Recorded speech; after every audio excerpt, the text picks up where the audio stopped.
Bonjour à tous et bienvenue dans cette nouvelle vidéo. Alors on est parti pour un petit test de jeu mais via Dreamshell.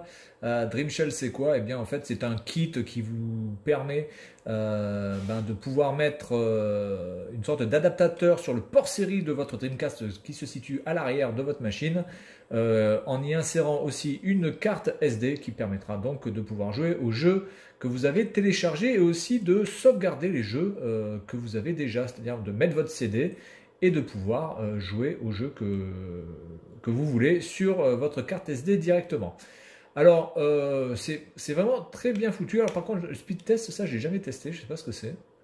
Je vais voir de suite ce que c'est. Donc on va tester quoi? On va tester la carte SD.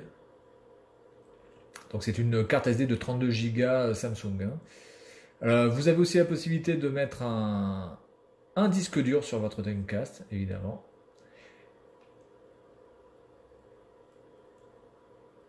Et là, c'est illisible.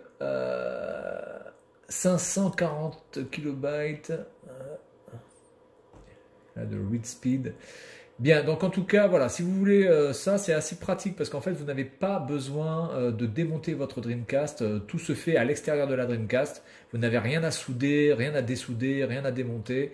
Vous avez simplement à utiliser votre port série qui se situe à l'arrière. Et comme très souvent, de toute façon, personne ne les utilise, les ports série des consoles, eh bien, ça vous permettra de pouvoir bénéficier des jeux sans avoir à modder votre console. Alors, on est parti. Les jeux, je les ai foutus où déjà? Dans IsoLoader, je les ai foutus là. On va prendre Cannon Spike. C'est parti. Donc, le jeu met un peu de temps à démarrer. J'ai pas mis la photo. On peut mettre aussi les covers. Mais donc ça c'est un petit peu normal puisque évidemment on est sur carte SD, donc il faut prendre le temps que ça lise, que ça mette un petit peu en mémoire tampon. Il va y avoir des petits freezes aussi, je vous l'annonce, durant le jeu parce que c'est un jeu qui est quand même extrêmement...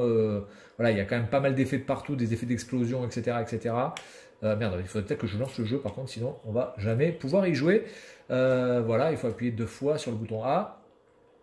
Donc voilà, ça va mettre un petit peu de temps pour afficher Capcom et je sais plus le développeur, Capcom et Psycho, je crois. Voilà.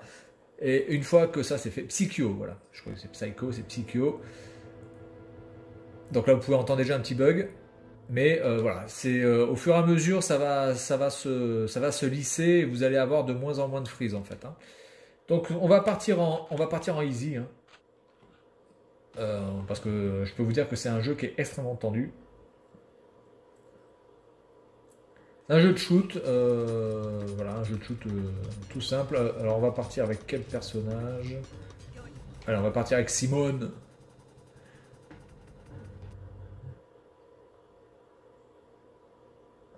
Les dessins sont stylés. Là, regardez, là vous pouvez voir qu'il y a un freeze aussi. Hein. Mais au fur et à mesure, encore une fois, ça va se lisser. Alors ce jeu on me l'avait prêté à l'époque quand j'étais quand j'avais la console en France. Quelqu'un avait ce jeu en version PAL. Je ne sais pas s'il l'a gardé et s'il l'a gardé, eh bien il a un petit trésor parce que c'est un jeu qui coûte quand même un sacré paquet. Déjà la version japonaise coûte, là je me suis renseigné, j'ai essayé de regarder un petit peu les prix. La version japonaise, pour l'instant moi j'avais pas trouvé à moins de 150 balles. Donc j'imagine que la version PAL va être beaucoup plus chère. En tout cas si vous la voulez dans un état à peu près convenable avec la notice et tout le bazar. Oh putain attendez, je me fais violer par des chiens. Les antispécistes sont contents, mais moi non.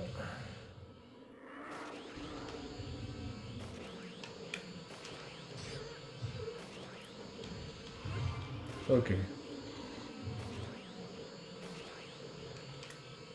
faut que je fasse attention parce que le gorille...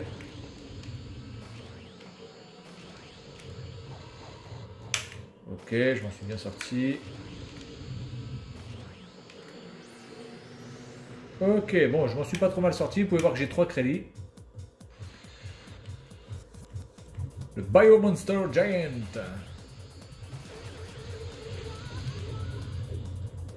N'importe quoi. Tire dans le bon sens. Alors non, je crois qu'on peut viser, voilà, avec la gâchette droite. Je crois qu'on a une sorte d'autolock.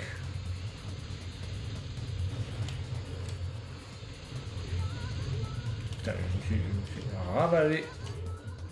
Oula, attendez, je vais bientôt crever. Je l'ai buté avant de mourir, là j'ai fait n'importe quoi sur la fin.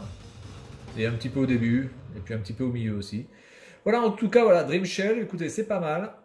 Puis de toute façon, si vous achetez le kit, vous aurez aussi le CD de boot, parce que vous avez aussi besoin d'un CD de boot pour pouvoir donc accéder aux données que vous allez mettre sur votre carte SD. Voilà, bon, il y a toute une chose à faire avant de pouvoir accéder au jeu. Hein. Ça va pas être simplement je mets le CD, hop, et puis c'est parti, je télécharge un jeu et hop, je joue. C'est un peu plus compliqué que ça. Ah d'accord, donc en fait j'ai pas de...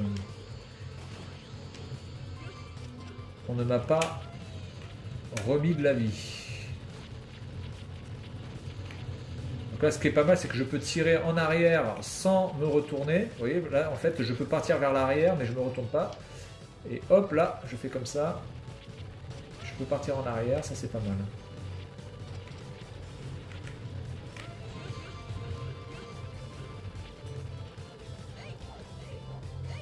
Alors elle peut se battre à main nue aussi.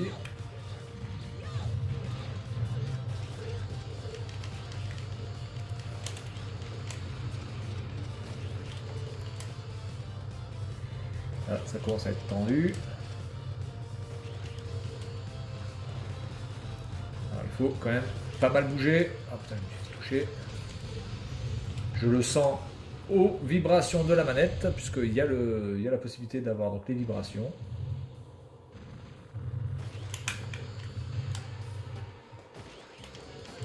On a Sonic là qui nous tire dessus. Oh putain.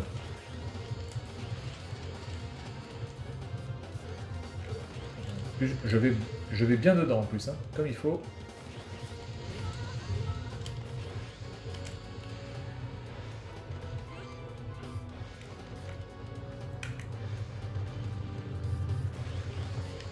Et là vous pouvez voir qu'il y a quand même beaucoup moins de ralentissement désormais.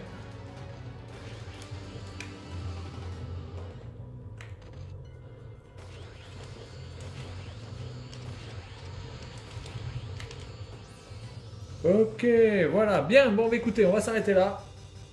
En tout cas, voilà, vous avez un gros ralentissement parce que là il y a une explosion et tout le merdier qui va avec. Voilà, donc Dream Shell, écoutez, petit truc sympa qui permet quand même de pouvoir faire des petits backups de nos jeux, de pouvoir jouer à des jeux que l'on peut télécharger de manière assez simple et efficace sans avoir à démonter sa console. Et puis moi, je vous dis à la prochaine, salut à tous.